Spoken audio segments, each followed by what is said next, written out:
Cette fois-ci, je suis pas content. Les Balais écarlates est le premier film qui ne sort pas dans les salles. Et pourquoi? Parce que jadis, il y a eu une histoire qui s'appelait les Balais roses. L'aide de camp du général de Gaulle convoquait des adolescentes dans un pavillon de chasse et organisait des partouzes. Ça a défrayé la chronique, mais curieusement, la presse à l'époque n'en a pas beaucoup parlé. On a mis tout sur le dos du recruteur, qui est une espèce de Mac, et finalement, les hommes politiques s'en sont sortis, personne n'a été condamné. Et quand j'ai regardé les journaux de l'époque, je me suis aperçu que personne n'en parlait. Aujourd'hui, nous sommes devant une recrudescence de la pédophilie sur les enfants. Les Balais roses, c'était des petites jeunes filles, c'était déjà pas bien. Mais là, il s'agit d'enfants, quelquefois de 6 ans, de 3 ans, que l'on viole pendant des espèces de réunions, et non pas par un sadique, un malheureux malade forcené qui a perdu la raison. Non, ce sont des gens tout à fait normaux, qui occupent généralement des postes très importants parce qu'ils sont obligés d'acheter ces enfants pour une soirée, par conséquent de donner de l'argent ou aux parents ou aux recruteurs. Et c'est souvent des enfants de pays étrangers qui sont en France quelquefois en clandestin. D'autres fois, ce sont carrément des fils d'ouvriers, même quelquefois des gens beaucoup plus importants. Et ça m'a dégueulasse. C'est dégueulasse. Et je ne sais pas, j'avais vaguement traité ce sujet dans le Témoin que vous avez vu dans ma collection. C'était Philippe Noiret qui était amoureux d'une fille de 12 ans qu'il assassinait, mais c'était un cas très particulier. Ensuite, je m'en suis occupé dans Noir comme le souvenir.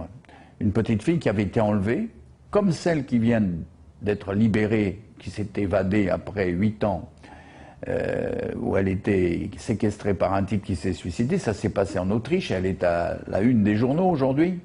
J'avais traité ça un petit peu comme ça, des petits cas.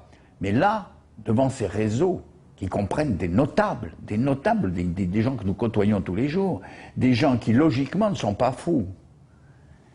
Alors là, ça m'a vraiment dégoûté. Alors j'ai fait le film, et comme je ne vous dis pas la fin, vous verrez la fin, elle est terrible.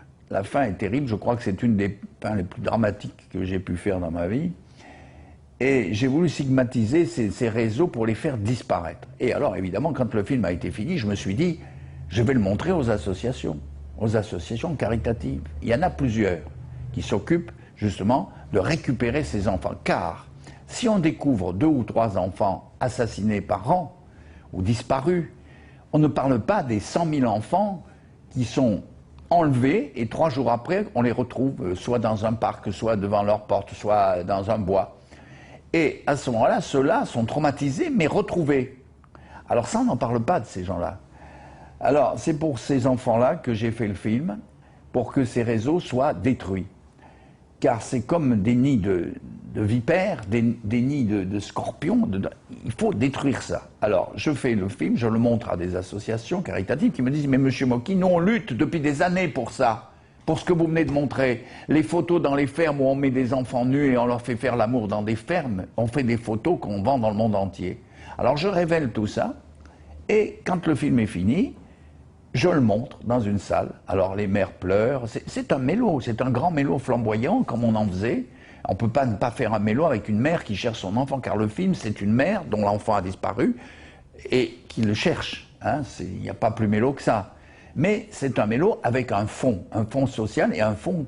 Il faut absolument arrêter ça. Alors le film terminé, je le présente.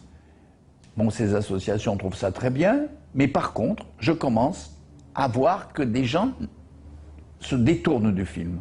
Au lieu de m'aider à le sortir, et en plus, j'avais décidé, une fois mes techniciens et mes artistes payés, de donner tout l'argent à ces associations pour qu'elles s'occupent de ces enfants violés.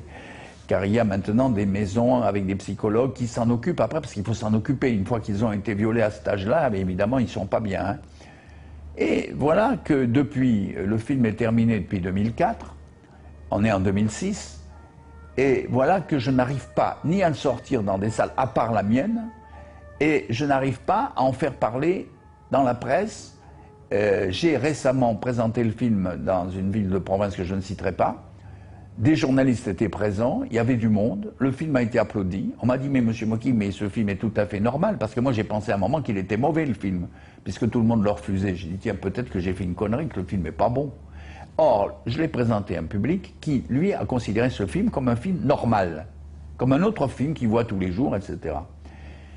Alors, aujourd'hui, je suis en colère contre tout le monde, car si on empêche ce film de sortir, on rejoint le film de Stanley Kubrick, Les Sentiers de la Gloire, qui est resté 30 ans interdit parce qu'il racontait l'histoire des soldats français que d'autres soldats français fusillaient parce qu'ils ne voulaient pas aller tuer des gens. Il est resté 30 ans interdit. Je ne vous parle pas de tous les films qui n'ont jamais pu se faire, puisque déjà au départ, ils étaient censurés même avant d'être faits, donc ils n'ont pas trouvé l'argent pour le faire.